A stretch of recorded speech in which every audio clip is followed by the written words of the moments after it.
people's call. Let the world gather round. Say, what have you just found? Is it something I could drown in the water?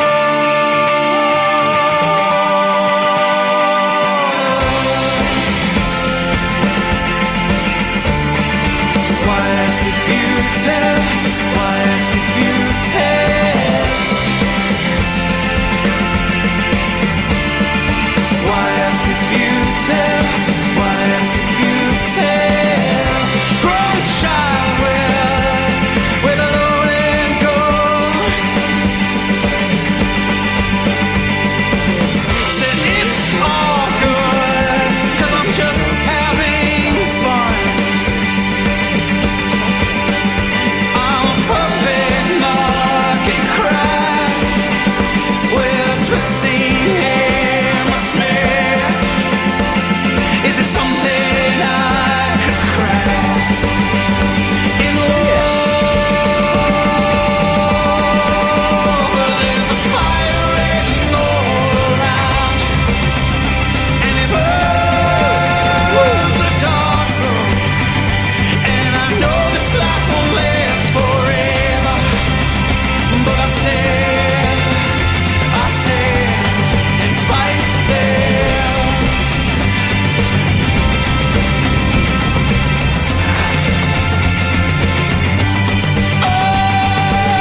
Tell my mother that I never had a reason.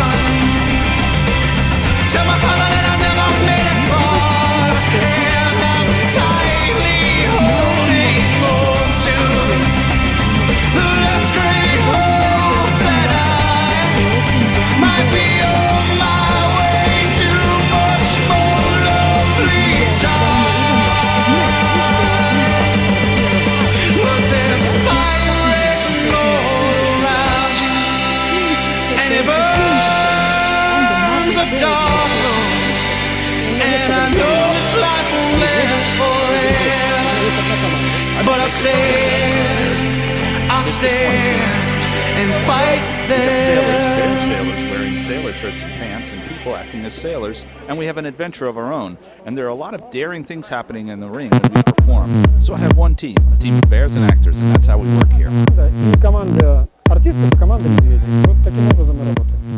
And good Saturday morning to you, ladies and gentlemen. Welcome back to the 2013 USCSA National Championships here from Sun Valley, Idaho, on an absolutely glorious, picture-perfect Saturday morning in the Wood River Valley in Sun Valley. Hi, everybody. Boss Hogg alongside Alex Beatty as we bring our fifth day of coverage here from the National Championships from the USCSA Broadcast Network. Over 22 hours of live coverage, and we are winding down today with our final day of competition. And boy, we saved the best for last. After we have been here for 4 days watching exciting alpine ski racing for both the ladies and the men, the giant slalom and the slalom, we are back this morning for a full plate. 5 hours of broadcast coverage for you this morning here from Sun Valley as we are going to bring you the USCSA inaugural dual slalom competition for the ladies and the men.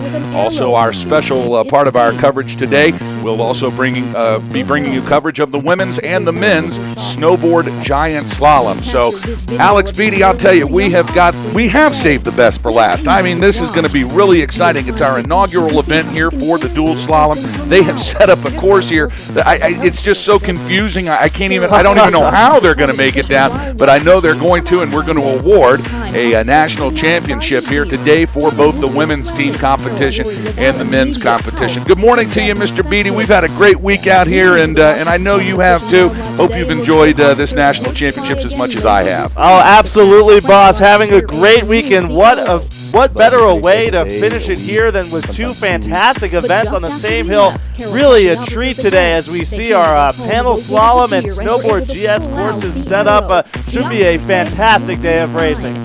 The 2013 USCSA National Championships are brought to you in part by Patagonia. Their mission to build the best product, cause no unnecessary harm, and to use business to inspire and implement solutions to the environmental crisis. Learn more at Patagonia.com. Patagonia, proud supporters of the USCSA. And by Reliable Racing. Whether it's alpine and Nordic ski racing apparel and equipment, hill and event supplies, sports timing equipment, or hard-to-find race gear, Reliable Racing is your one-stop shop. Check them out on the web at reliableracing.com. And by Hurricane Racing. When it's custom team alpine, Nordic, cycling apparel you seek, Hurricane Racing delivers. Demand the very best in custom printed ski suits, jackets, pants, and race apparel. Demand Hurricane Racing at hurricaneracing.com. Official sponsors of the National Championships. And by Twitchell Sportswear, the home of Yeti apparel. When you're facing truly abominable weather, the Yeti has you covered. Check out their complete collection at twitchellsportswear.com. Proud supporters of the USCSA. We are ready for some exciting dual panel action here. We're going to put the men and the women together in the qualifying runs earlier this morning. Then the teams will come down. We'll take those times that they qualify in, and that will create our seeds for this afternoon's semifinal and final action. Of course, we'll break down how that works a little bit later in the broadcast. Right now, though, here at the base of the Greyhawk Trail in the beautiful Warm Springs base area of Sun Valley, Idaho, it looks like we are ready for our national anthem here in the venue. So we'll ask everyone to remove their hats and please stand to observe the United States national anthem. The Earth would be in a very cold phase right now and getting even colder. Man-made influences like burning fossil fuels. And while we humans are aware these temperature changes are coming, the New York Times says surviving them is another story. The modern spike would probably threaten the survival of many species, in addition to putting severe stresses on human civilization. CNN Southwest multiple sources, a broader view.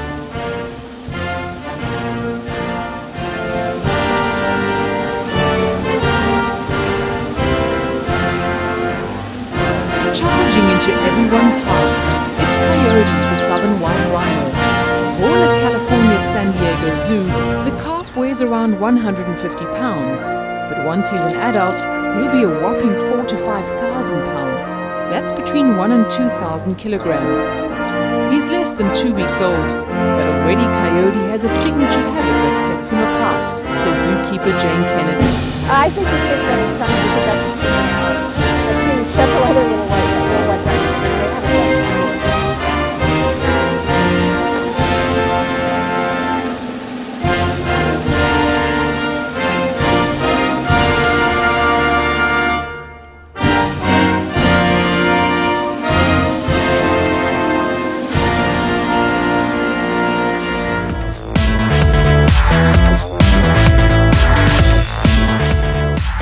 And it is time to go racing here in Sun Valley, Idaho, as we bring you live coverage of the 2013 USCSA men's and women's dual panel slalom. You know, Alex Beatty, this dual panel was really created 30, 40 years ago in the pro skiing circuit. We got to see the hot dogs come down and do this stuff, and now we have converted it to a USCSA Collegiate National Championship event. What a great time for these athletes as they have competed all week long here in their standard events. Now they're back for the fun here this Saturday. Absolutely, boss. I had a chance to read through the 400 pages of dual panel slalom rules last night. I have every single one of them in front of me, so I'll be sure to bring everyone all the pertinent information that will allow them to truly understand this race. It gets a little bit complicated here at times, but should be some really exciting stuff. That's why we have you here in the broadcast center, Mr. Beatty, because you are the only one that will read the 400-page rule book and memorize every page of it. That is what a Tufts education will do for you, isn't it? I guess so. Your parents must be very proud. Let's move on to our course conditions and see what it's like out there. From our vantage point, absolutely gorgeous Saturday morning. Bluebird skies, not a cloud to be seen. Warm temperatures are calling for up to 40 degrees here in Sun Valley today. And, we dialed up a winner. The racers are going to truly enjoy their competitions here today in Sun Valley. 8 degrees, though, right now. We got a cool, crisp morning going off, 80% relative humidity. Of course, still packed powder conditions. A fantastic job from the crew here at Sun Valley. Lots of snow earlier on in the week. They were able to pack it down and just make a fantastic racetrack out of the Alpine competitions the last couple of days, and no difference here this morning as we are set to get racing. 1,919 meters is the top start shack. Of course, you can see it all right here on our video coverage. They'll drop down to the finish corral at 18:29 for a total of a 90-meter vertical drop. But it's not so much the vertical drop as it is these two huge hits. If you'll look up the course, about 1/3 of the way down and 2/3 of the way down, the skiers will come out of their dual panel slalom and they'll have to drop 3 or 4 feet down and continue racing. It certainly adds an element of excitement to this dual panel slalom, no doubt. 18 gates they'll navigate, 2 big jumps, and boy, you are in for some fun. Even as a spectator or a racer, it doesn't get much better than this. We're glad you're joining us at the USCSA Broadcast Network at www.uscsa.com. Boss Hogg and Alex Beatty bringing you the coverage today from Sun Valley. Let's take a look at some of our competitors now. The way we'll do this in the first rounds is that we will qualify these athletes, and that will determine who moves on as a team to the team competition, semifinals, and finals later on this afternoon. They will take the individual times of each of the team racers. They'll add those times together, and the top 4 teams will move on to the semifinal and the final action in the team competition. That's right, boss. Each team racing 4 competitors, and they'll need all 4 of their racers to finish. The 4 times for each team added together, and like you said, those top 4 total team times will advance the next round. So critical for some of these racers to be able to stand up and complete every run. Sit back and relax, folks. A fun morning of ski racing here, all part of our coverage of the 2013 USCSA National Championships. That big audiences all week online. It's always great to see moms, dads, grandparents, and friends and family. Ski racing, as everybody knows, is a family sport. It takes a village to race a ski racer, and we appreciate all of the support we've gotten from our listeners and viewers all week long here in Sun Valley.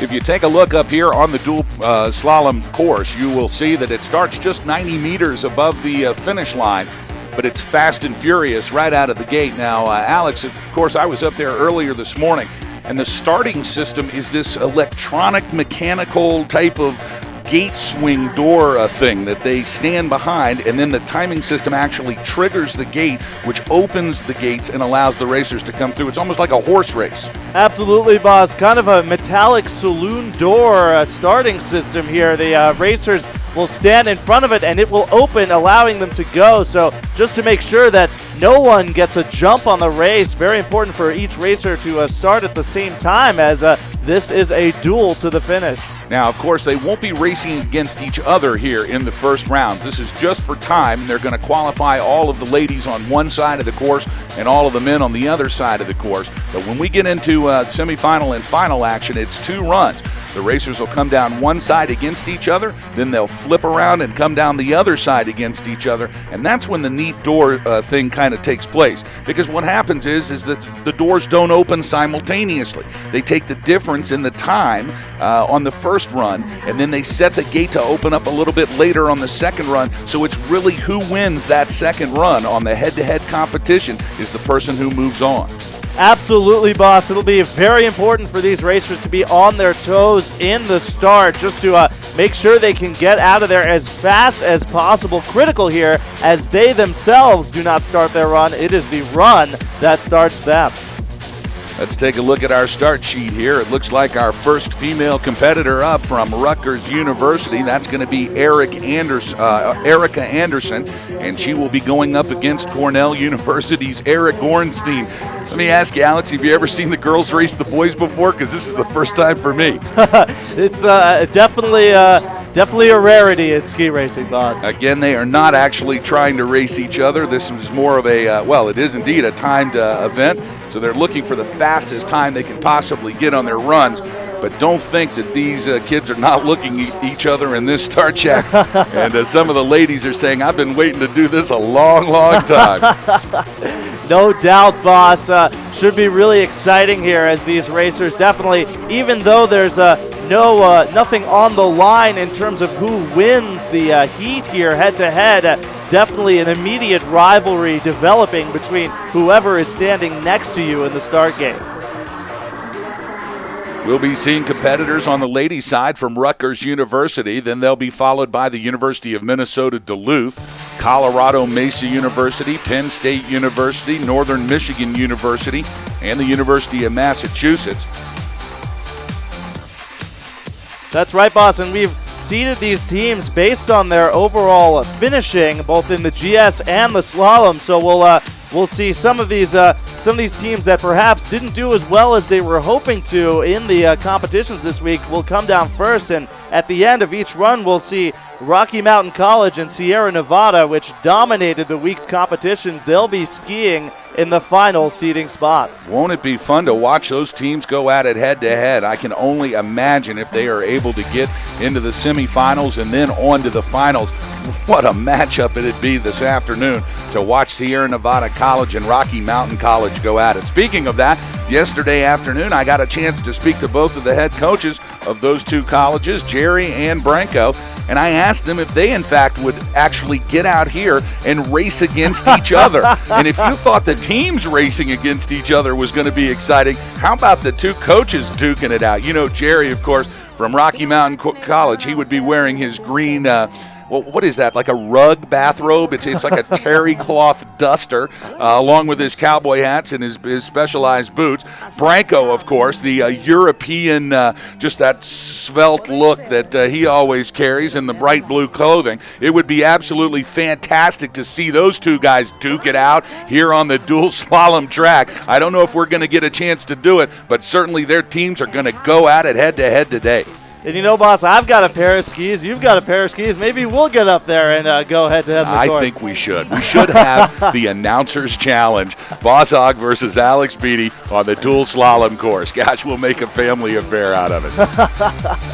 Folks, hope you're enjoying your Saturday morning. If you're back in the East, it's, I guess around 11:30, 9:30 here Mountain Time in beautiful Sun Valley, Idaho. And we've got some fun Saturday morning ski racing for you on the USCSA Broadcast Network. It looks like they're getting things finally situated up here at the top. And what a great morning here in the Wood River Valley in the Warm Springs area of Sun Valley. A great week as we have taken up 3 different venues here in Sun Valley. Of course, all the Nordic competition taking place at one of the most beautiful Nordic venues I've ever seen. Dollar Mountain, the host of all of the snowboard and freestyle skiing competitions, including a border cross course that was just wicked. We got to see that yesterday. Came from the top to the bottom down Dollar Mountain, and I had a chance last night to speak to some of the racers from the University of Colorado at Boulder, and they told me it was just one of the most fun border cross tracks they had ever had an opportunity to come down. If that wasn't big enough, you talk about a half pipe. They built a 22-foot wall half pipe here in Sun Valley. It was 600 or 700 feet long. I mean, it was just mammoth with this monster pitch to it. And some of the snowboarders we spoke to said it was just the most fantastic pipe they'd ever been in. So great conditions, a great venue over at Dollar Mountain for the snowboard and the freestyle and free ski competitions. And then here in the Warm Springs area on the Greyhawk Trail, we ran the women's and men's GS along with the women's and men's slalom. And now back today for our final portion of competition here for the 2013 USCSA National Championships. Sit back and relax, folks. We got a great day of coverage for you here. We are glad you're with us as we get ready to see Erica Anderson from Rutgers University. And we will see Eric Gorenstein from Cornell University.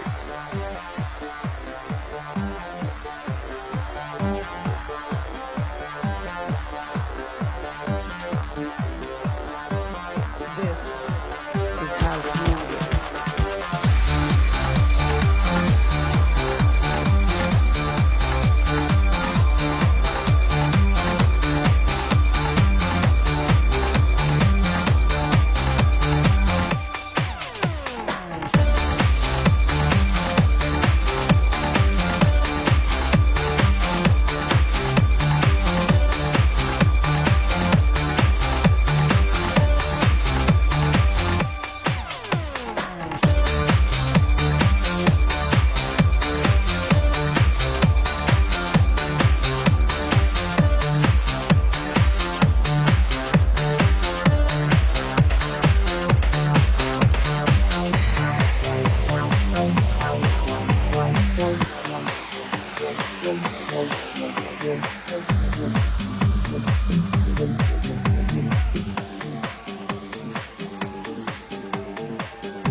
This is what happens when you combine your brain with spiritual brain.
And it looks like we are about ready to begin action here for the dual panel slalom, our inaugural USCSA dual slalom for both the ladies and the men. Team competition, really the thing everyone's looking at today, Alex Beatty, as they are going to fight it out for that team gold that we'll award later on this afternoon. Absolutely, boss. And once we get through the qualifier round, we're going to start getting into individual head-to-head competition within the team competition. Of course, each team has seeded their racers 1 through 4, and the 1 seed from each team will go against the 1 seed from another team in the semifinal and final round. Then, of course, timing is thrown away. It's only who finishes the race first that counts. The winner of each heat will score a point for their team, and the team with the most points will advance to the next round. You have read the 435 pages, haven't you? Yes, I have, boss. It a little bit complicated at times, but we'll make sure that everyone watching understands exactly what's going on. I just got the Cliff Notes version of it. I mean, this is a collegiate ski race, so Cliff Notes are completely acceptable from what I understand. Again, it looks like we'll be seeing in the men's side Eric Gorenstein. He'll be coming down against Erica Anderson. Then we'll pair up Jonathan Parsons, also from Cornell, against Taylor Franks from Rutgers. Then it's going to be Joseph Damari from Cornell against Catherine Bondi. So, again, they're not actually competing against each other here in the first round. This is all for time. They'll take the fastest aggregate times of these teams, and the top 4 teams will move on to the semifinals and the finals. Much like the Final Four of basketball, where you play and play and play, and you finally get into the Final Four, and then it's all on for the money then. Absolutely, boss, and the excitement of the Final Four will definitely be here as well. Should be a really exciting finish to this race as we see those 4 teams go head-to-head. Who's it going to be? Will it be Sierra Nevada, Rocky Mountain? Could it be St. Olaf, British Columbia, Babson, Clarkson, Massachusetts, Rensselaer? Lots of teams here vying for those top 4 spots, and should be very interesting to see who can stand up. The course has been cleared, and we are getting ready to go to live action here from the Greyhawk Trail in beautiful Sun Valley, Idaho. Here we go. We're underway. Eric Gorenstein from Cornell University going up against Erica Anderson from Rutgers University. The men on the red course, the women on the blue course. And across this stripe they come. This is going to be some exciting. Now I want to make sure we have this set up because I'm not sure that was 2 ladies that came down. In fact, that might have just been our forerunners. In fact, it was. Now I was told we weren't going to have forerunners, but it looks like we have because that would be an awfully big girl out there if in fact it was. Well, I have seen Erica Anderson from Rutgers University, and I know she is not 6'3", 220 pounds. So unless she really grew last night, that was our forerunners, and in fact it is. So we have been informed that we had some forerunners come down, and you know who I think that is? I think that might be John Jacobs and Harry Ricker going at it. I think that might be John Jacobs and Harry Ricker out there. I think we just saw, ladies and gentlemen, a pro. These are 2 pro team ex-racers. They skied this thing 20 years ago, I believe. And I'm trying to get some confirmation here on the radio. They're looking back here at the broadcast back. I don't know. If that is Harry Ricker in a ski suit, he looks as good as I've ever seen him. I mean, like that's got to be the best Ricker has looked in a long time. John Jacobs, of course, just he's just a pillar of youth and strength. And I don't even know how old he is. I think he's been here at least a century and a half. But, he looks like he's about 16 out there. Anyways, we're getting ready for live action. Our forerunners enjoying themselves here on a gorgeous Saturday morning in the Wood River Valley of Sun Valley, Idaho. Of course, the national championships moving back and forth from coast to coast each and every year. Last year, we were in Sunday River, Maine, beautiful western Maine mountains outside of Bethel. And then back west again this year to Sun Valley, our second time here in Sun Valley, Idaho. We had so much fun the first time that we decided to come back. Absolutely, boss. Just a beautiful venue and a fantastic place to ski race. Really a fantastic run here. I had a chance to ski it a couple times myself. It can be very steep at points. The topmost part of this run, probably a wicked 60-degree angle. Just a really fast run here, boss. All right. Now, I was commenting that it may have been Harry Ricker against John Jacobs, all right? John Jacobs, of course, with Reliable Racing, and Harry Ricker, the chief of race, a legend in Maine, out of Farmington, Maine, the coach of the University of Maine at Farmington. I thought it might be those 2 guys. They had actually talked about it last night, but it does not appear that it was those 2. In fact, it was their sons. So not Harry Ricker, but Sam Ricker in the red course going up against Jake Jacobs, who's John Jacobs' son, on the blue course. So I was just a generation off. If I had brought it down a generation, I'd have been right on the money. So fun stuff here this Saturday morning. Hope you're enjoying our live coverage. Sit back and relax, grab a cup of coffee, and enjoy some exciting collegiate dual-panel slalom racing here from Sun Valley.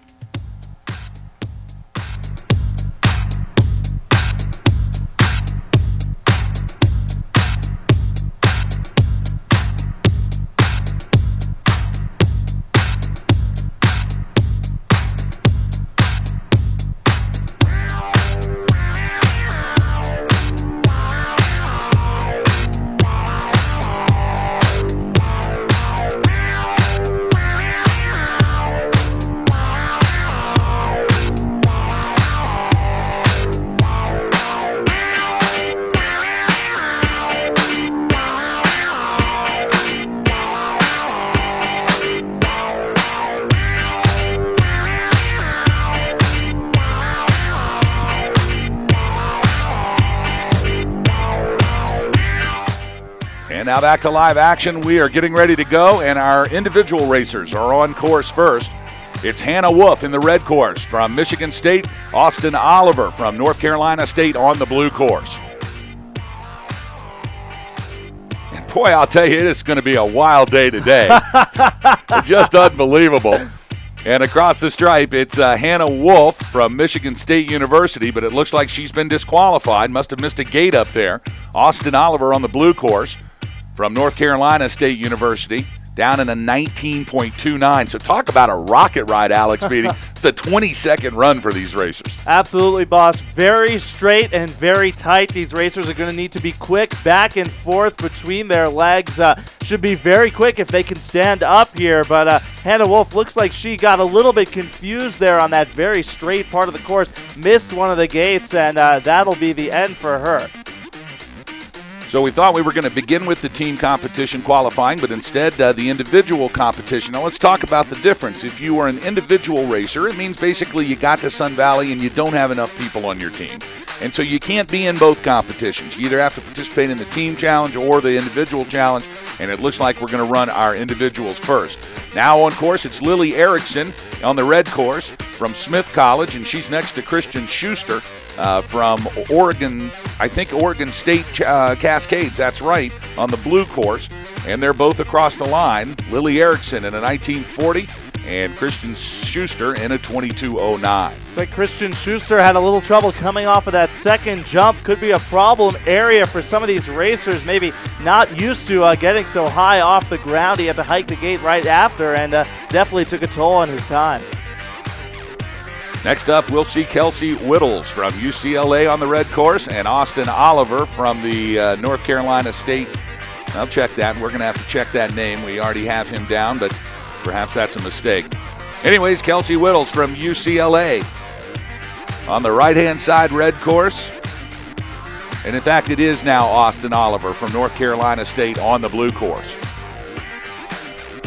Kelsey Whittles across the stripe in 20.06. And Austin Oliver across in 17.96. A good run for Austin Oliver from North Carolina State University. Just proving that the Dirty South can represent here in a national championship.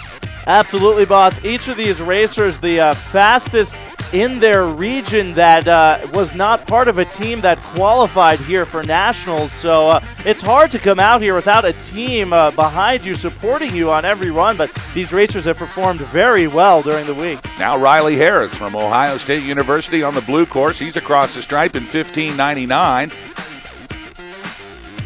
And Morgan Duffy from the University of Washington on the red course across in 18.83. Coming up next, on the blue course, it's Brian Kazar from Rutgers, and now Daniela Helmsley from Rutgers. And it looks like we may have moved into the team competition as we are, looks like we have some Rutgers racers, two Rutgers racers on the course at the same time now. Here's Daniela Helmsley and Brian Kazar. Looks like Kazar had a tough time up there at the top, and that's what I'm talking about. The girls up against the boys, and somebody's going to get some bragging rights here as Daniela Helmsley from Rutgers against Brian Kazar. It's like Daniela Helmsley managed to cross the finish line with a time of 18.05. Can't say the same for Brian Kazar. He lost his ski up high at the top of this run, and he is out, boss. Now on to two more Rutgers competitors. On course on the A side in the red course, it's Kelia Zizic. No, we're going to check that first. I don't know if Rutgers is correct.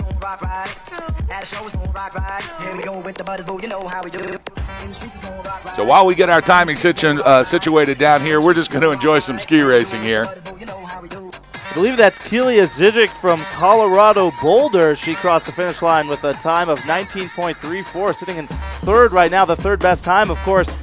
Important for these individual competitors to maintain their fastest speed possible here, as that time will directly translate into seeding for the semifinal run.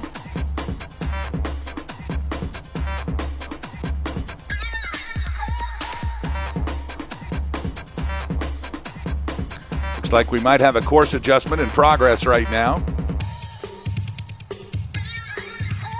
Getting information from our studio director, Mr. Alan Price, who's been with us all week from the College of Idaho. I tell you, we couldn't have done it without him. Mr. Television. That's what we're going to call him, Mr. Television. And it looks like, indeed, they are making some course adjustments up here. Definitely a very tight course here, almost straight down to the bottom. Really not too much carving across the hill here, as racers will be just back and forth from edge to edge. Straight, very fast course, and combined with those jumps, it should be very interesting to see if these racers can stand up.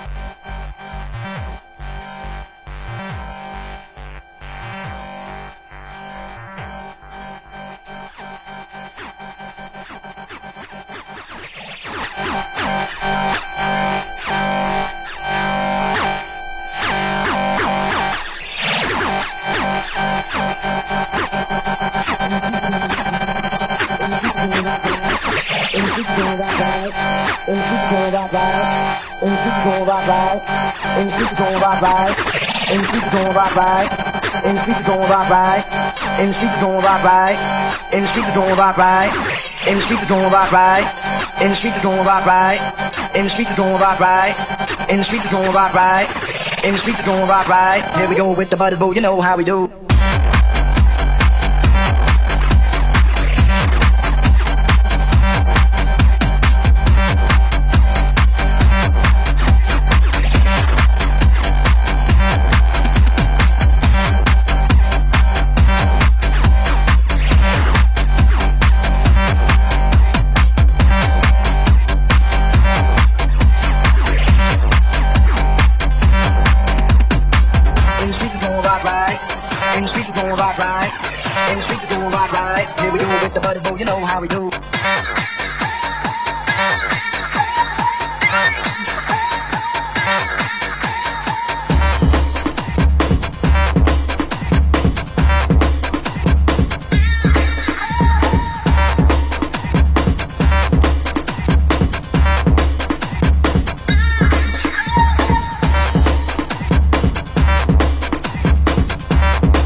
And it looks like we are about to get back underway here from the Greyhawk Trail here in Sun Valley, Idaho. The dual slalom making some course adjustments, now finalizing those adjustments, and looks like we're about to get our skiers back together and on course. Looks like we've gotten everything worked out here with the timing system as well.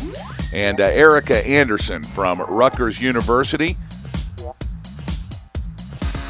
now on course with, I'm not sure how this is going to work, but it says Catherine Royce from the University of Minnesota Duluth on the blue course. It's like Catherine Royce has skied out, boss, having trouble coming off of that jump. Some of these racers really struggling there. These are not skier cross racers. These are alpine competitors, and they're definitely having some trouble. Now Catherine Bondi, we are definitely into the team competition now. Catherine Bondi from Rutgers University.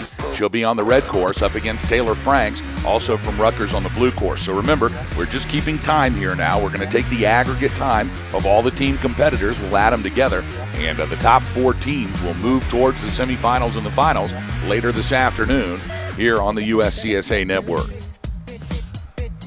Now coming down, it's Alexander Betcher from the University of Minnesota Duluth on the red side. Taylor Franks from Rutgers on the blue side. And Alexander Betcher with a 19.57. It's Allie Betcher out of Minnesota Duluth having a solid run there. They're going to need that here. A lot of these racers struggling, so just to stand up and get a clean run out of this course could be very important for the team competition. Catherine Bondi from Rutgers now on the red course. Mary Dougherty from the University of Minnesota Duluth on the blue course. Mary Dougherty looks like she knows how to do this from Duluth, and across the stripe for Dougherty in 19.70. Here comes Catherine Bondi, and now Bondi across in 24.31. The key here, boss, is to keep those skis pointed down the hill at all times. There's no need to ski across the hill, a very tight course here, not very turny. So these racers just need to keep going straight, and that will give them a lot of speed into the finish line. Next up, it's Mara Williams from the University of Minnesota Duluth on the red course. Allison Kowalski from Penn State University on the blue course. Remember, the team's made up of 4 teammates. They'll send 2 down the red, 2 down the blue. They'll add up all the times, and that'll determine the aggregate score. Then they'll take the top 4 teams later this afternoon and put them into the Final 4 bracketing system, and it'll be nothing but pure excitement here on the Greyhawk Trail starting after our coverage of the Giant Slalom snowboard competition. So our broadcast schedule today, we will start with the qualifications here of the dual panel. We'll move on to the Giant Slalom snowboard competition. Meanwhile, back to live action. It looks like by herself, Allison Kowalski with a 25.75 from Penn State University. Looked like Mara Williams had some trouble there. She skied right into a gate and off the course, and then looked like Allison Kowalski stopped to see if she was okay, and then continued off the jump there, losing a lot of speed in the process. Definitely impacted that run, boss.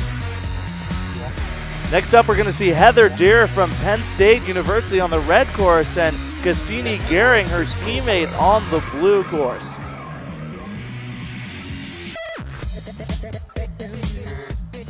On Mara Williams' wild ride, she managed to tear the panel off one of the red gates, so we're going to have a brief hold here as we get the course reset and ready for these next few racers.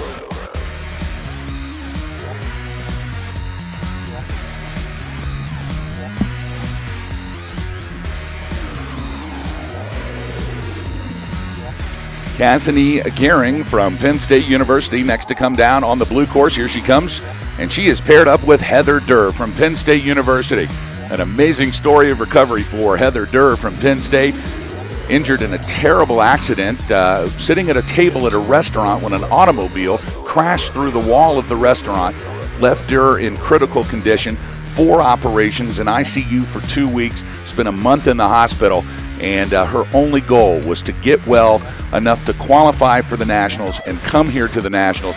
And Heather Durr from Penn State University has competed in all of the women's alpine events, is now here on a dual panel slalom. What a great story for Penn State University's Heather Durr. Absolutely, boss. She's had a fantastic week, and Penn State has as well, looking pretty good here in the dual slalom, as 2 of their racers have had clean runs. All important, as if any of your 4 racers do not finish the run, they'll be saddled with a low time, a dummy time, the lowest time recorded by any of the finishing racers. Yeah, you don't want it. We call it the ghost time now. You've been calling it the dummy time. It just really degrades it. We have to give it more spirit. So we'll call it the ghost time instead. Meanwhile, now across the stripe from the blue side, it's Annalisa Honkanen from Northern Michigan University and Tomi Chipman from Penn State across the red course. Chipman with a 19.45 and Honkanen with an 18.95. Next up on the red side from Northern Michigan University, it's Kelsey Young and her teammate on the blue side, Elizabeth Wolf.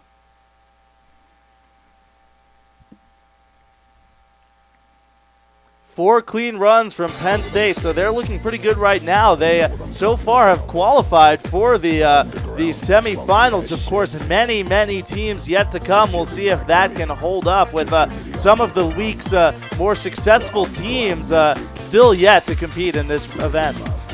Kelsey Young on the red side, now on course. Elizabeth Wolf on the blue side.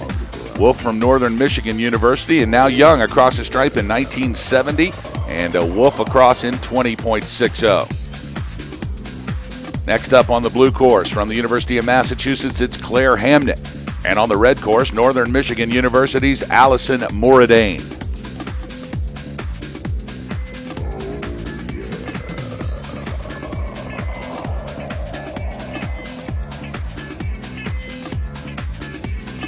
Looks like the red course here a little bit faster than the blue course, perhaps. A little bit straighter and almost an undergate into the finish. One fewer turn, perhaps. So, of course, all important here that each team races on each course twice. Looks like Allie Mordain of Northern Michigan had a little bit trouble there coming off of the jump, a theme we've been seeing today for sure. She is out on the wrong side of the trail. She skied across the blue course, not a conventional way of skiing the dual panel slalom, and looks like she is out, boss. Well, you know, Alex, when you train your entire life to use a slalom course and you're going back and forth, when they throw a 4-foot jump in the middle of the run, it's something a little bit new that many of these racers have not trained for. So much fun here on a Saturday morning, and the athletes, smiles everywhere. You know, you saw them all warming up this morning, getting up on the lift, and everybody just having a great time. It's Saturday. It's the final day of Nationals here in Sun Valley,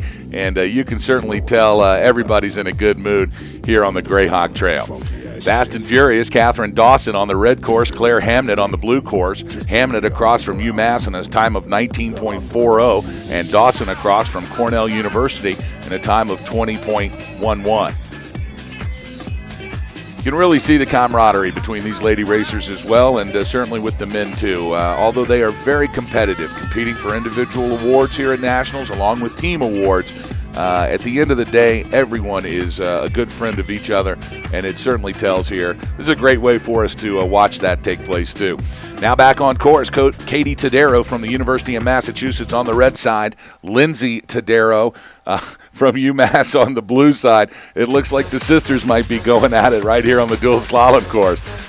That's going to be a tough one to cheer for Mom and Dad now. The Taderos are wondering who they're going to cheer for on that run. I love how that one matched up. Next up from Clarkson on the red course, Kelly Rowland. On the blue course, Sarah Schaefer, also from Clarkson. Now they're both at the top. Here they come over the jump. Oh, a good clean run, and this one's close.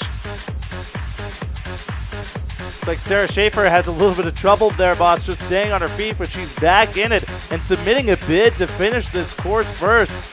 Very close, but it looks like she doesn't quite make it, as Kelly Rowland of Clarkson University finished with a time of 18.63. Sarah Schaefer right behind her with a 19.57. Look, it looks like some jawing going on out there between Schaefer and her teammate. Now, there's going to be some inter-team rivalries going on absolutely here this morning. Great to see these ladies having a wonderful Saturday. Back to live action, Taylor Manderson from Clarkson on course with Ashley Yovien, also from Clarkson. Yovien on the blue side, Manderson on the red side. And it looks like the red side's going to take it. Taylor Manderson with a 17.79, and Ashley Yovien, both from Clarkson, with an 18.33. But good runs from Clarkson University.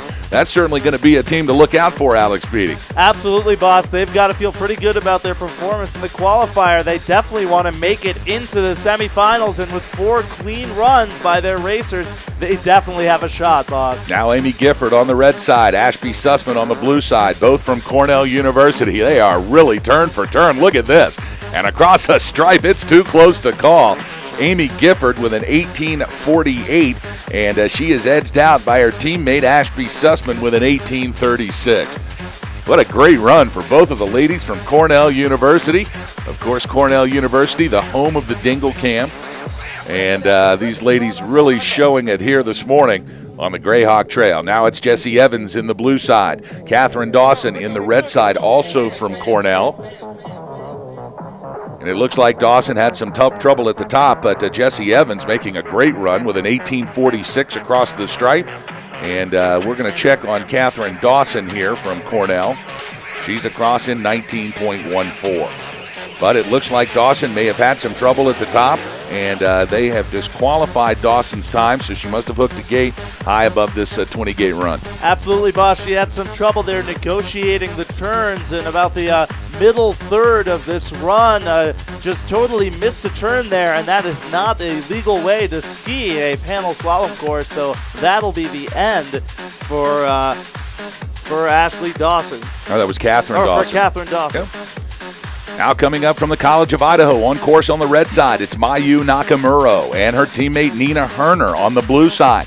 So here come the Yotes, the local hometown favorites from the College of Idaho, making their way across the center section in the second jump, and they are moving.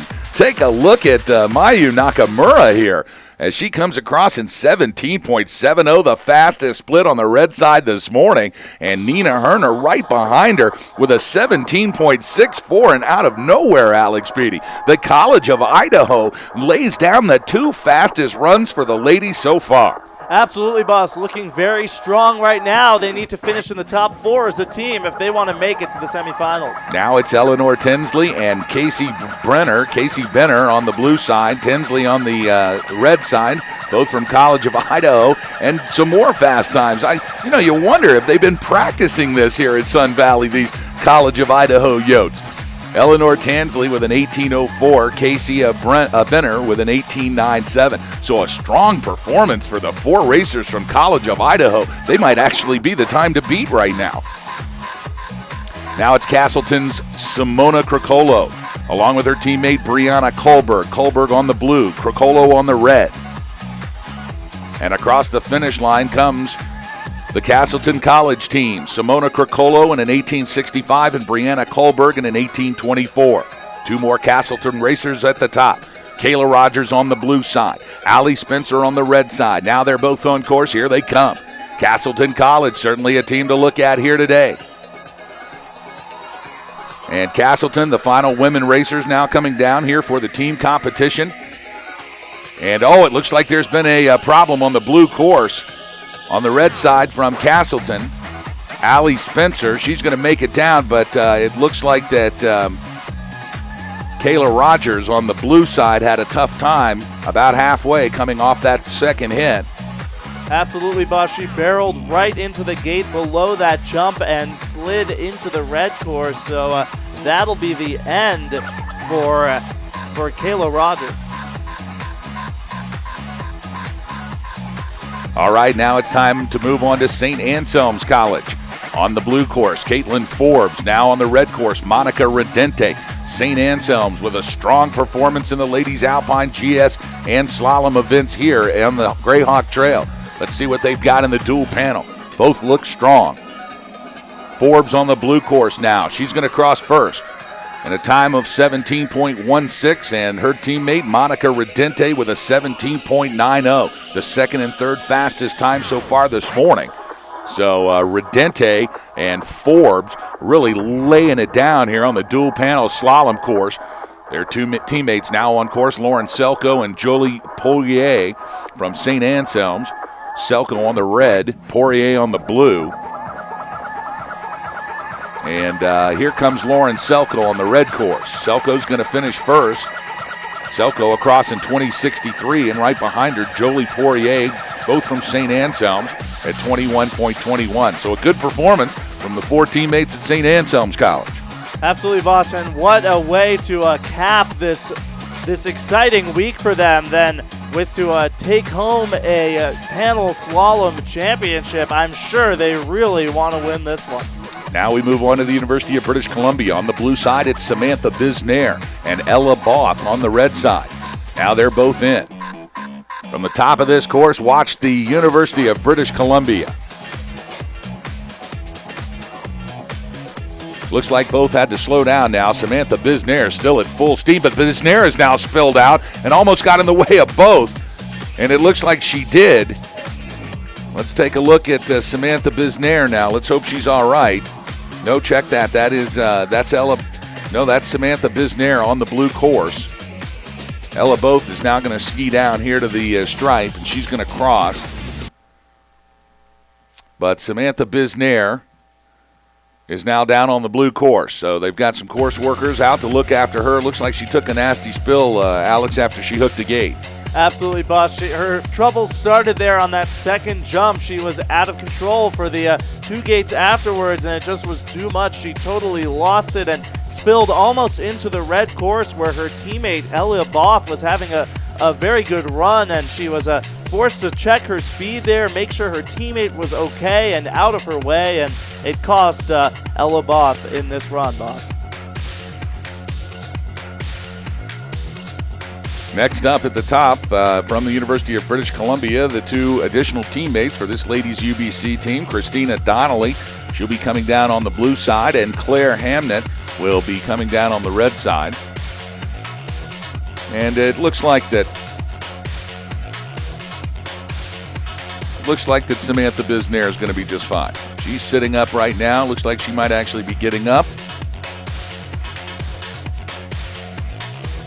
Great crew of folks here, both on the USCSA staff and the Sun Valley staff. Been taking care of all of these athletes all week long, doing a wonderful job. We couldn't have asked for any more.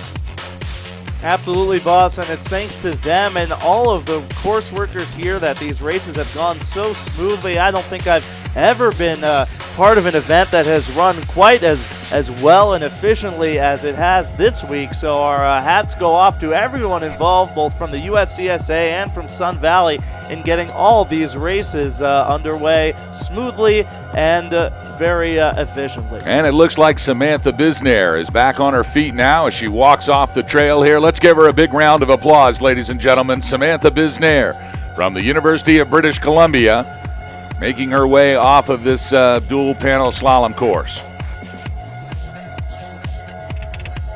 Looks like we'll see her teammates Kayla Johnston and Christina Donnelly next. Kayla Johnston skiing in the red course, Christina Donnelly in the blue. You have to wonder if she's thinking about what just happened to her teammate, seeing those problem spots there, especially after that second jump, if she's going to adjust, maybe check her speed in that area so that she can throw down a solid run for British Columbia.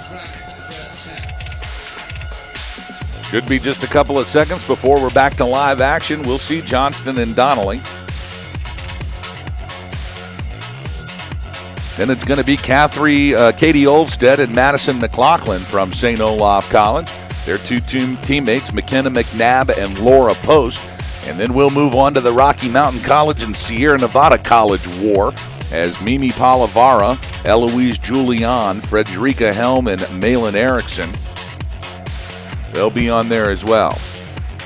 And we just saw Kayla Johnston of British Columbia ski down the red course. She finished with a time of 18.67, but her teammate Christina Donnelly on blue having the second fastest time of the morning, a 17.04. So British Columbia looking solid there after great runs by Christina Donnelly and Kayla Johnston. Now Katie Olvstead on the blue course, Madison McLaughlin on the red course. St. Olaf rocking and rolling here into the final gates and across the stripe. Almost a dead tie. McLaughlin in a 17.18, the fastest red course run so far.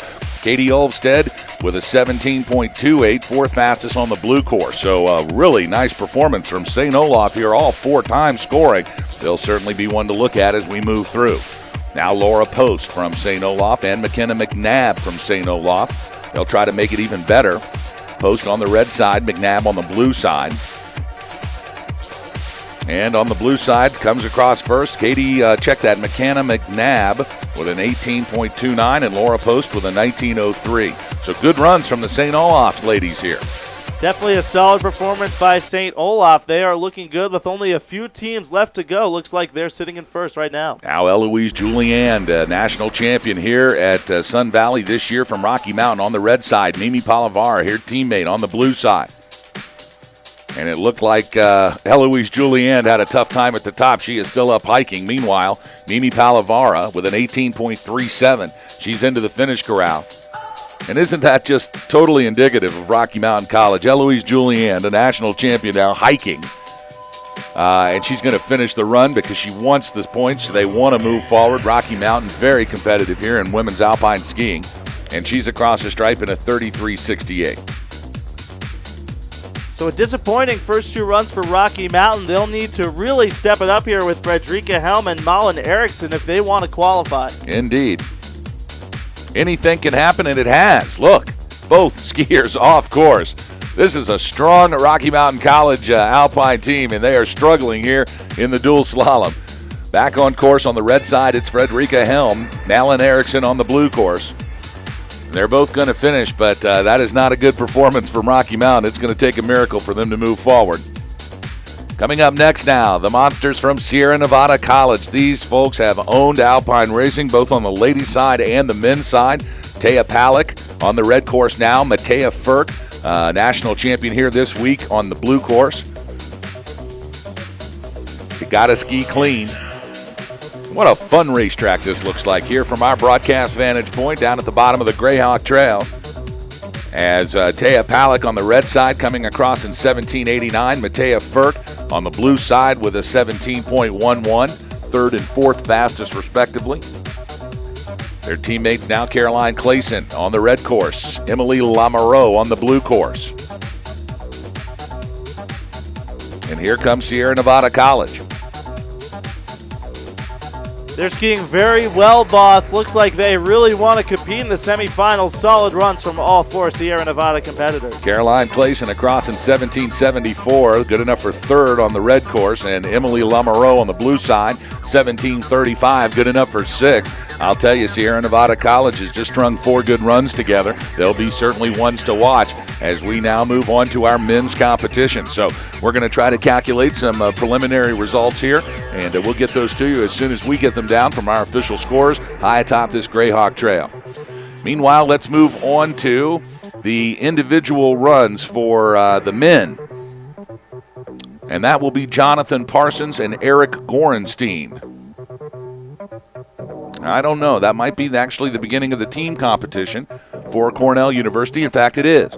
So we stay with the team competition here, and now on course for the men. On the red side, it's Jonathan Parsons from Cornell. Eric Gorenstein, also his teammate, on the blue course. And here come the men, ladies and gentlemen. Jonathan Parsons from the red side across the stripe in a 16:55. And now Eric Gorenstein, also from Cornell, in a 17:36. You know, boss, these racers have been watching all of the women ski this morning, and you have to imagine some of them are thinking maybe they want to go conservative here on this run. They've seen a lot of people fall, and it's very important for all 4 racers to have clean runs. Well, and it looks like a total yard sale for Nicholas Balta from Cornell on the red course. Joseph Damari is going to make it down on the blue side from Cornell in a time of 16:61. But Damari just exploded off of the jump and then just flew through the course, and looks like he's going to be okay. But Nicholas Balta now out of competition. Tough break for Cornell. Now moving on to the Air Force Academy. The high flyers from the AFA. Tucker Brown on the red side. Sean Daigle on the blue side. Great to see the Air Force Academy represented here in Sun Valley this week, all part of the national championships. Also saw the Naval Academy field great athletes in all of the disciplines here.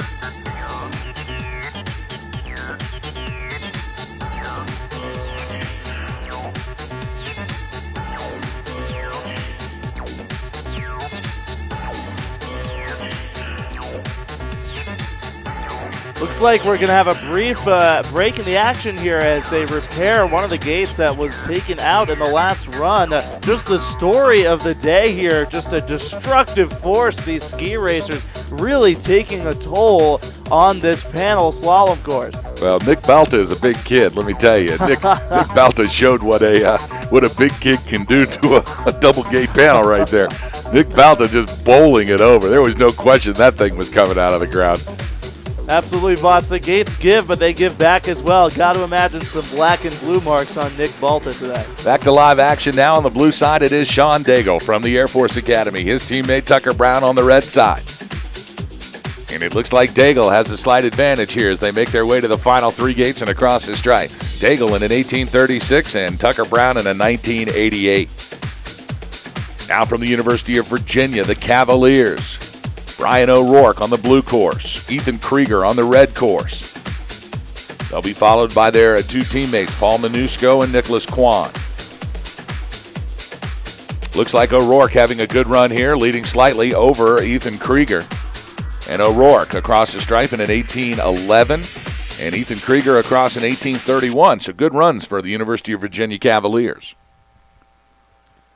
Absolutely, boss. They'll need their teammates Nick Kwan and Paul Minushko on course right now to have solid runs. Hopefully all four of them can finish cleanly and perhaps earn a spot in the semifinals. Minushko with a slight advantage now, 3 gates to go. But Nicholas Kwan pouring it on, and then Kwan has a tough time with 2 gates to go. Boy, the University of Virginia had a great run going. And Nicholas Kwan is going to be a DNF. He missed the gate, he hooked it, and that's the end of the day for Kwan. So that time will not count. But good runs from Ethan Krieger and from Paul Minushko and Brian O'Rourke for the Virginia Cavaliers. That's right, boss. We saw the telltale red flags go up on skiers left. The right, if you're watching this race, those flags indicate that a racer has incorrectly skied the course. Of course, blue flags on the left for the blue course, red flags on the right for the red course. So keep an eye on those flags, and that'll let you know just what's happening in this race. Yeah, it's not good when you see that guy hold the flag up. That is not a good sight. And you know you catch it out of the side of your eye, too. Like, you know you've missed the gate. But then you see that little red flag. It's just like a devil over there just hanging out in the peripheral vision. And that's what causes you to bowl through the next gate. You're just lying there on the snow, just sprawled on the ground, looking up the hill, and you see those red flags come up. It's just a nail in the coffin on your run. Not a pretty sight, boss. Now it's Devin Dymek from Penn State University on the red course. His teammate Tomas Dobransky on the blue course. Both guys having a great run here. Final 2 gates and across the stripe comes Dymek. Dymek with a 16:52. And Tomas Dobransky with a 16:64. So let me tell you what, Penn State University and the Nittany Lions laying down some heat here in the qualifications for the dual slalom. Absolutely, boss. They'll need Tyler Smith and Ben Carroll to step up as well. Penn State sitting pretty right now. They'll really need to finish well to make it in the top 4 and qualify for the semifinals. Looks like we have a stop, start, and a hold here on the course. It will be Ben Carroll from Penn State in the blue side, Tyler Smith on the red side. Much fun and excitement here on a Saturday morning in beautiful Sun Valley, Idaho. Hope you're enjoying our live coverage on the USCSA Broadcast Network. Boss Hogg and Alex Beatty bringing it to you from the Broadcast Center here on the Greyhawk Trail.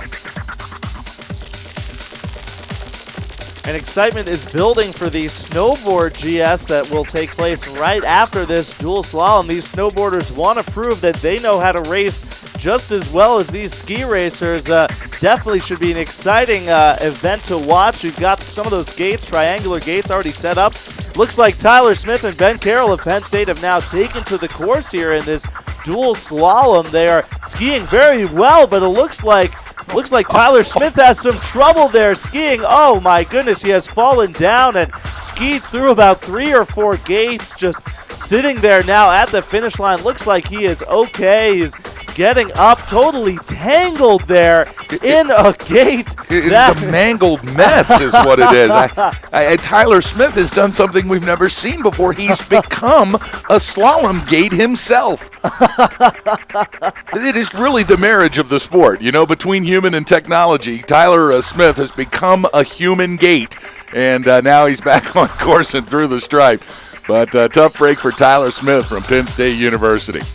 Now on to the University of Minnesota Duluth. It's David Neustel on the red side. It's Tyler Rengenscheid on the blue side.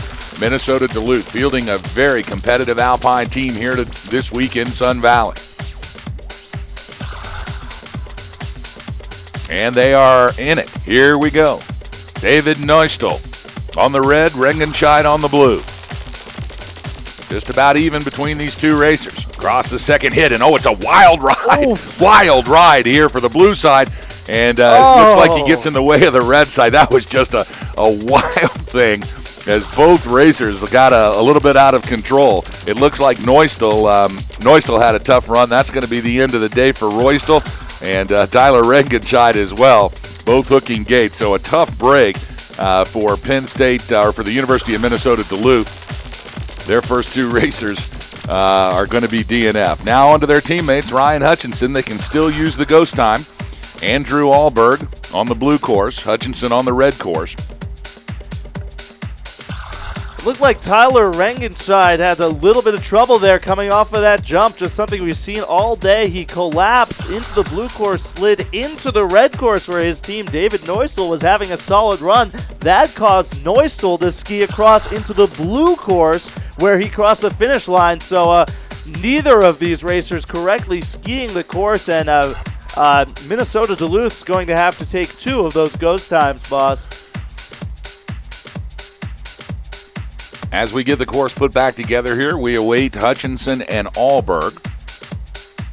Remember that there is a rerun provision here, that if someone skis into your course and interferes with you and you have not made any mistakes on the course, but that causes you to make a mistake, of course they'll give you a rerun for that, and we'll see some of those later on here today.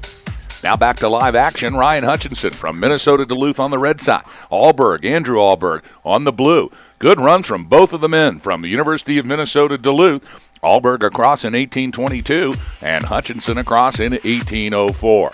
Alberg definitely had to check his speed there coming off of that second jump. He took a very wide line there, and it slowed him down for the rest of the course. I'm sure he's hoping he can qualify for the semifinals and get a second crack at that. Now the local hometown favorites, College of Idaho Yotes on course. Zach Tomlinson on the red side, Zach Schenk on the blue side. Tomlinson having a great run here as he hits the stripe in 16.64. And now coming down on the blue side and looks like skiing out of the course, it's Zach Schenk with a 20.05. So a tough break for Schenk, but Zach Tomlinson with a great run. Let's take a look at that. We'll see that time here in just a second for Tomlinson. 16.64, good enough for third fastest so far on the red course. Now back to live action on the top. Blue side, Greg Wanta, the final racer. No, check that. Wanta from the College of Idaho. Final racer for the men for the College of Idaho. And now Wanta across the stripe in a time of 17.45. So the College of Idaho have 3 of the 4. They'll have to use a ghost time. And now St. Anselm's College, Justin Redente. He's on course on the red side. His teammate Ben Roy, the nice Ben on the blue side. Ben Roy skiing out of Carabasset Valley, Maine in the Big Sugarloaf, USA. But it looks like Justin Redente really stringing some great turns together in a 17.84 on the red. Now Roy across and check that, Roy on the 15.88 on the blue course. And that is the fastest time on the blue course so far from Ben Roy from St. Anselm's College. He just laid down a silver bullet run right there, Alex Beatty. Absolutely, boss. Great showing here by St. Anselm's. Perhaps their next 2 racers will want to go a little bit conservative. If they can finish cleanly, they will definitely have a chance here, as very few of these teams have had 4 racers come down without incident. That was Eric Brandolini punching the stripe for St. Anselm's College with a 17.78. A great run for Brandolini. Thomas Suglia, his teammate, with a 17.66 on the red side. So a strong performance from St. Anselm's College. 4 racers down, 4 scores. I'll tell you what, that's hard to do here. A lot of the schools having a tough time getting 4 times to post. And folks, the slowest time on both of these runs is extremely slow. So you can't use a ghost time. I mean, literally, a ghost time can take you right out of the competition. Absolutely, boss. And with several teams yet to go, you have to imagine that St. Anselm's will be watching very closely to see if any of these other teams can string together 4 solid runs. If not, they could definitely turn some heads here and qualify for the semifinals. Lots of strategy, it looks like, taking place up there. It's not just get down as fast as you can and post a time. You've got to have 4 times finish that across that stripe. And because using a ghost time, I mean, literally, we see the slowest times here for the ghost runs, and it's going to put you out of the game. You've got to have 4 skiers make it down. Now we've got Pal Protz from St. Olaf, Hakan Schoenhader also from St. Olaf. Schoenhader on the blue side, Protz on the red. And Protz is going to cross the stripe first. It looks like Schoenhader had a tough time, and he is going to hike now and try to finish. I mean, look at this. Unbelievable. Wow, Hakan Schoenhader. He knows how important it is to post a time. They don't want a ghost time. Here is the absolute confirmation of what I just said, Alex Beatty. He is going to hike because he knows that the ghost time is just unacceptable. So Hakan Schoenhader doing it all for his team. That is real guts from Hakan Schoenhader as he hikes 1.5 miles up this Greyhawk Trail. He'll cross in a 43.81, but I'm going to tell you that 43.81 is going to be a lot faster than the ghost time coming off the blue side. Absolutely, boss. And now each team with a ghost time will be receiving at least that length, that 43.81. I'm sure the final ghost time will be much longer, but some strategy there just to finish the course. Then that way, your team will receive no matter what the length of your ghost time, what the length of your time is, you'll increase the ghost time, hurting some of these other teams here. So really some great strategy there by Hakan Schoenhader, who managed to get 3 jumps out of this 2-jump course with an impressive hike there. Definitely some great strategy for St. Olaf. Now the 2 other St. Olaf teammates coming down. Nathan Hansen on the blue side, Lars Mithune on the red side. And Mithune is going to cross the stripe first in 16.68. Nathan Hansen now. I don't know what happened to Hansen. He is off on the side of the blue course and hiking, so St. Olaf definitely came to play here. They know exactly what they need to do to qualify, and it is showing here as Nathan Hansen having a very quick hike here, about 4 gates from the bottom. He definitely wants to finish, boss. Who would have thought ski racing would turn into some little... Now I will do this. Very strategic.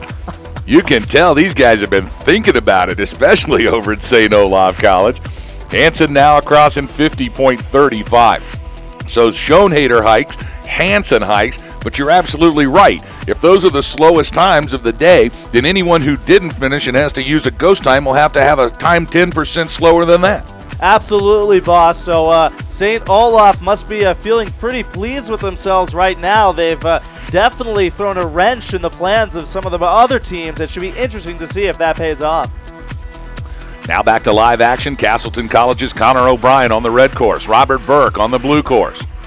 Looks like Burke's going to cross first in a time of, let's see here, we're waiting on Robert Burke, 16.53, and Connor O'Brien with an 18.35. So 2 counting runs for Castleton College. Their teammates now ready to come down. Reed Dreschel from Castleton, also a Carabasset Valley kid from CVA and Sugarloaf Mountain in Maine. Chad Hawkins from Castleton also on the red side. Castleton looking for an advancement into the semifinals. They've got 2 good times posted so far. Will Hawkins and Dreschel be able to keep it up? And here comes Chad Hawkins on the red side. Reed Dreschel on the blue side, both from Castleton. And Dreschel across the stripe. He comes in first with a time of 16.99. Chad Hawkins with a time of 17.65. So a great effort from Castleton College. 4 low-scoring times here. They could definitely put those together and maybe one of our top 4 contenders here this afternoon in the semifinals. Castleton would definitely love to come away with a dual slalom championship after a disappointing slalom finish. They were sitting in 3rd for most of the day, but Michigan snuck from behind and took away the bronze from them. So Castleton definitely hoping to finish big today. Now back to the University of British Columbia. Mike Bisnair on the blue course. Luke Terhart on the red course. They'll be followed by Middleton and Taylor, the 2 UBC teammates. On the blue side, it's Mike Bisnair down first. And Bisnair with a rocket ride, 15.63, the fastest time on the blue course so far. What a great run from Mike Bisnair from the University of British Columbia. His teammate now across in 16.50. Luke Terhart. So UBC is throwing down the heat here. And if they can keep it going with Benjamin Middleton and Austin Taylor, who are now on course, then UBC is going to be the team to beat right here in this qualification for the dual slalom. Now on the red side, Ben Middleton skiing well, and Middleton across the stripe in 16.25. UBC has really strung together 4 times as Austin Taylor now down in 16.40. And without an official result from our timing shack, we can certainly tell here in the broadcast booth that the University of British Columbia is the team to beat right now. Wow, what a run from Bisnair, Terhart, Taylor, and Middleton. Absolutely, boss. The two fastest times on the red course and the first and fourth fastest times on the blue course. It's going to be hard for any other team to compete with that. UBC definitely looking at a shot at the semifinals. It's all about clean runs. It's all about fast runs. You can't drop, and UBC figured it out. The University of British Columbia, are they vying for their first national championship, the inaugural national championship here in the men's dual slalom? Certainly a team to beat right now. Still some racers to come down, including, well, let's see who's next on our list.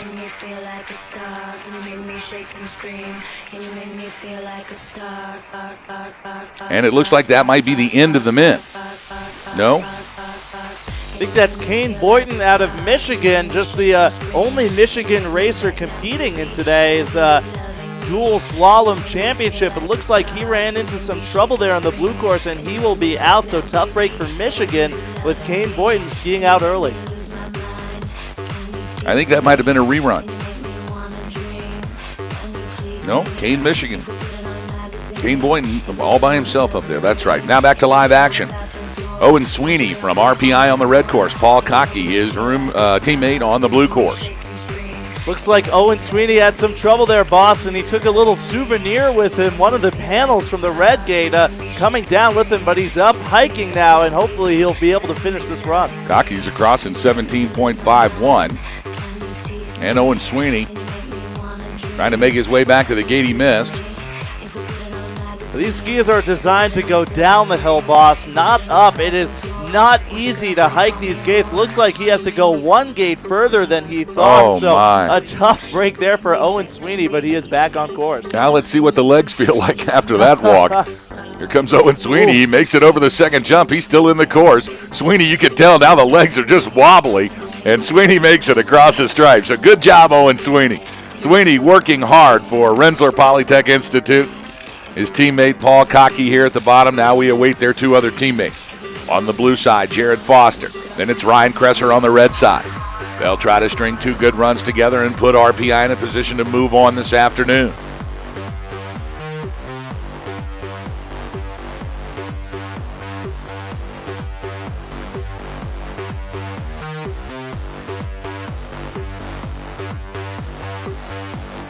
Trying to get some verification here on our final edition on the times of the individual competition. But I'll tell you, Alex Beatty, just watching Luke Terhard, Ben Middleton, Mike Bisnair, and Austin Taylor come down and throw 1-2-1-4. I mean, I don't know if anybody's going to be able to beat that right now. Certainly 4 times strung together that fast. There's no one that we've seen, not a team that's come down that's put those 4 times together that quick. I think in the team competition moving forward, we're looking at the University of British Columbia as a definite semifinalist here. Absolutely, boss, and they're a little bit disappointed with their performance this week. Just the 7th overall team finishers, so they really would like a shot at redemption here. Wow, what a run we saw on the blue side. That was Jared Foster for our RPI with a 17:11. He looked great in the final third here of this dual panel slalom. His teammate now, Ryan Kresser from RPI, had some tough times over in the middle part of the course, is now into the finish corral with a 31.94, but 4 counting times for RPI. Looks like the red flags went up on Ryan Kresser. He didn't ski one of those gates correctly, I believe the 4th from the bottom, so looks like RPI will be receiving one of those ghost times after all. The dreaded ghost time. Maybe we should name the ghost time. Now back to live action. Andrew Connor on the red course. Connor across the stripe in 17:32 from the University of Massachusetts. And now his teammate, Cole Skinner, from also from UMass, in a 15.97.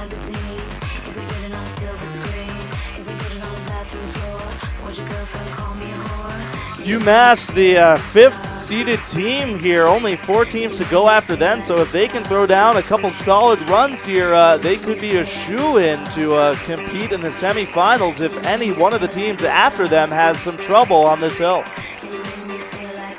Now on the red course, it's Joshua Anderson, Connor Krell on the blue course. Anderson's going to hit the stripe first. The time is 17:32, and now Connor Krell waiting on a time for him at a 16:42. So 2 good runs for the UMass team. Joshua Anderson, Connor Krell, Cole Skinner, and Andrew O'Connor. Looks like British Columbia and UMass right now claiming the top 2 spots. Too close to call for the other 2. We'll get that for you as soon as possible. Of course, 4 teams left to compete. Should be a wild ride here, boss. Next, we'll see Clarkson University's Christian Perryman. He's in on the red course. His teammate David Simon on the blue course. Perryman with a good lead. Strong top third. Now makes his way through the center and across the second jump. Here comes Christian Perryman. He's having a heck of a run. And Perryman punching the stripe in a time of 16.21. Good enough for first place on the red side. His teammate David Simon with a 16.12. Good enough for 5th on the blue side. So watch out. Here comes Clarkson University with their 2 teammates, Chris Giro and Austin Florian atop. If they can string 2 together, they can give UBC a run for their money. Looks like Christian Perryman put on a clinic in how to ski this course, taking a little bit of a wider line there, but it allowed him to set up for each turn, and it really paid off here. The fastest run by a mile, so really impressive showing by Clarkson, but can they keep it together? Can all 4 of their racers finish here? That will be key. We'll find out. On the blue side, it's Austin Florian. On the red side, it's Chris Giro. Clarkson trying to string 4 times together and move on, and they're looking good. Now safely across in the blue course, Austin Florian in a 16.94 and Chris Giro in a 17.07. That was 12th fastest for Florian on the blue and 9th fastest for Giro on the red. It could be enough. That looks good for Clarkson University. Still some fast racers to come, though. Clarkson looking strong, boss. Looks like Chris Giroux almost lost it there on that third to last gate. He was all the way on the back of his skis and almost shot out into the V-netting off to skier's left, but he kept it together. Just tremendous athleticism and core strength and allowed him to cross the finish line. Now it's the University of Minnesota Duluth's David Neustel. Neustel coming down on the red side. He'll have a time of 17.03. Neustel looks like he may have gotten a rerun there as a result of interference earlier on today. And now Richard Beneducci from Babson College. He is on course with his teammate Zachary Breakstone from Babson. So here comes Babson, but they're already having a tough time on the red side. Breakstone on the blue side skiing well. He's going to try to get in here clean. Meanwhile, it looks like Beneducci's hiking, and Babson, Zachary Breakstone across the stripe in 17.59. Beneducci wants a time, so he hiked back up, made the gate. Now he's back on course over the second jump into the final 3 gates. And across the stripe, it's Richard Beneducci with a 34.76. Definitely a team effort there as Richard Beneducci was forced to get out of the way for his teammate Zachary Breakstone or avoid a ski collision there that would have been disastrous both for the athletes and the Babson team. So great work there by Richard Beneducci to get out of the way and back in the course. Graham Quisenberry from Babson now on course on the red side. Russell Chamberlain also from Babson on the blue. Here come the final 2 Babson racers, and across on the blue course, Russell Chamberlain in a 17.33. And he'll be followed by Graham Quisenberry from Babson with a 16.67. So not the best finish for Babson here in this qualifying round. Could open the door for British Columbia or UMass to claim one of those top 4 spots. Now Rocky Mountain College's Harlan Collins on course on the red side. Nils Hogbaum. What an incredible week Hogbaum had from Rocky Mountain, winning both the GS and the slalom for the men's. Crossing first, though, it's Harlan Collins with a 16.34, a fast time, good enough for third. And Nils Hogbaum, the fastest time on the blue course. Hogbaum with a 14.92. Boy, he laid it down. That's a silver bullet run right there for Nils Hogbaum. And would we expect anything else? He has just loaded out the hardware here from Sun Valley. Of course, our national champion in the giant slalom and now into the slalom yesterday, and now the fastest time in the dual panel. So Nils Hogbaum, certainly one to watch here, coming out with just an incredible week at the Nationals.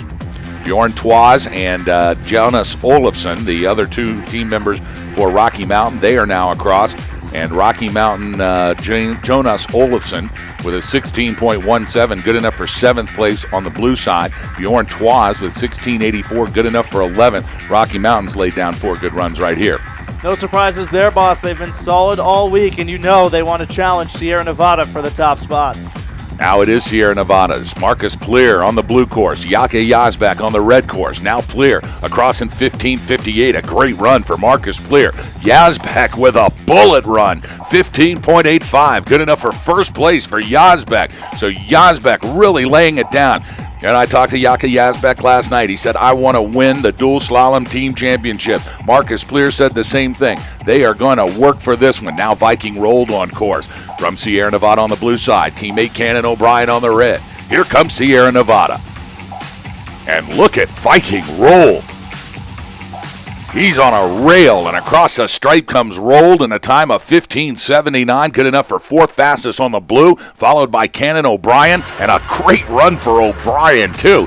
15.88, good enough for second. So Sierra Nevada comes out of nowhere with the top two times on the red course and the second fastest and fourth fastest times on the blue course. It is just about a guarantee we're going to see Sierra Nevada College in this Final Four later this afternoon. Absolutely, boss. That's just been the story of the week for Sierra Nevada. They've been really powerful in every competition, just barely being edged out by Rocky Mountain College in the slalom yesterday. A rivalry developing between these two schools, and what better a way to showcase a rivalry than in the dual slalom. It should be an epic race this afternoon. Indeed it will be. It looks like we're going to see Rocky Mountain College. It looks like we're going to see Sierra Nevada College. It looks like we're going to see the University of British Columbia, and it is literally a crapshoot for that fourth position. So as they add up all the times, we'll get that information to you. How about that, Alex Beatty? Our inaugural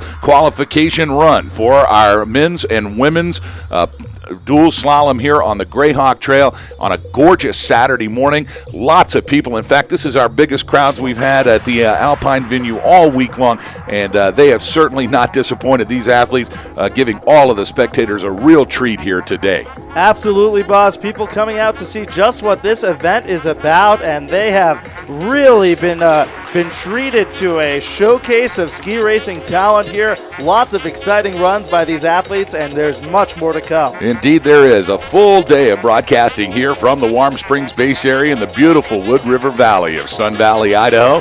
We're going to get now set up for the first run of the men's and women's snowboard giant slalom. We're going to stay live right here on the USCSA Broadcast Network as they get the course reset and ready to go for our live coverage of men's and women's snowboard giant slalom racing right here from the USCSA National Championship. Stay tuned. We'll be back with more fun right after these messages.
Ladies and gentlemen, just want to give you a heads up on some disqualifications we had in the panel slalom.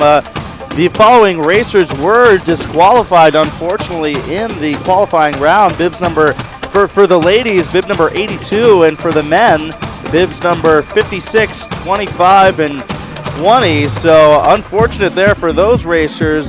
Stay tuned, and we'll get all of the results for you as soon as possible. And get excited for the Snowboard GS coming up very shortly on Skier's left portion of this run. Should be an exciting race, and I can't wait to bring you all the action live.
The experiences of these years helped mold his deep understanding of people and the perception of their moods and emotions, which later helped him to become one of the master salesmen of our time.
was spring, and I was out selling stocks and bonds, cold canvassing a steamship office, when I heard the man in the office talking about the college orchestra canceling the engagement. I could literally see myself taking that trip, leading an orchestra on the Atlantic crossing. I could visualize the brightly lighted ballroom and the passengers dancing. I had the thought, but it was no good without the action. So I told the man right there that I had an orchestra available. He asked me if we could leave for Europe in a week. I said yes. He then asked me if we could be in New York the next morning to get our passports. I said yes to that also. I didn't have an orchestra. It was only in my imagination, only in my desire, only in my confidence that thought plus action would bring one into being.